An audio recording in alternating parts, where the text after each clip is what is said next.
जहां एक तरफ देश में आजादी की लड़ाई लड़ी जा रही थी, तब उस वक्त कौन जानता था कि छुआछूत जात पात की चपेट में पड़े बिहार के गया जिले के महाकार गांव के महादलित मुसहर परिवार में एक ऐसे बच्चे का जन्म होगा जो आगे चलकर मुख्यमंत्री की गद्दी पर बैठ पूरे बिहार का नेतृत्व करेगा।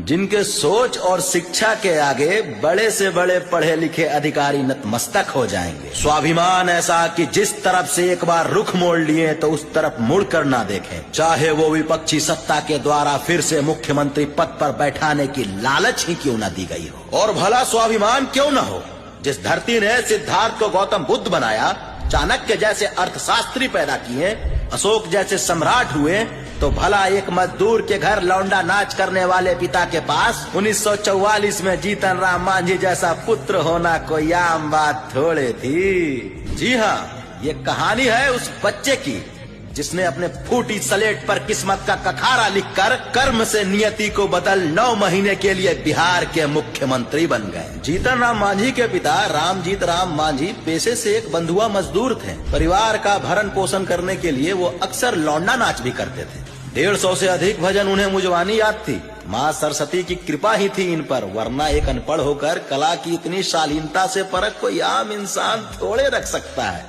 पिता के साथ मजदूरी में जीतन भी हाथ बटाते थे, लेकिन उस छोटे से जीतन के भीतर एक अलग ही ज्वाला पनप रही थी। शिक्षा ग्रहण करने की जिज्ञासा जब जीतन की बढ़ती गई तो संघर्ष करते हुए वो नन्हा सा मजदूर खुद को कभी मजबूर समझा ही नहीं।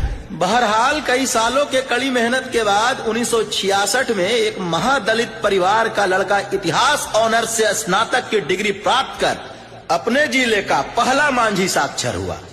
अपनी जीविका चलाने के लिए जीतन राम मांझी ने लगभग 14 साल सरकारी दफ्तर में क्लर्क के पोस्ट पर काम भी किया। पर आत्मा तो तभी तृप्त होती है जब वो काम पूरा हो जाए जिस मकसद से ऊपर वाले ने हमें इस धरती पर भेजा है।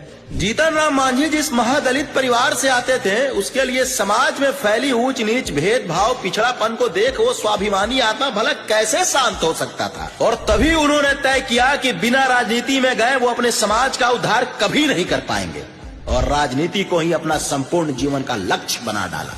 वो साल था 1980, जब जीतन राम मांझी ने अपने राजनीतिक करियर की शुरुआत कांग्रेस पार्टी से टिकट लेकर किया। पहली ही पारी में जीतन राम मांझी ने समाज में पनपती संकीर्ण सोच के मुंह पर ऐसा तमाचा मारा कि गया के फतेहपुर विधानसभा से चुनाव जीतकर विधानसभा पहुंचे और 1983 में ही चंद्रशेखर सिंह की सरकार में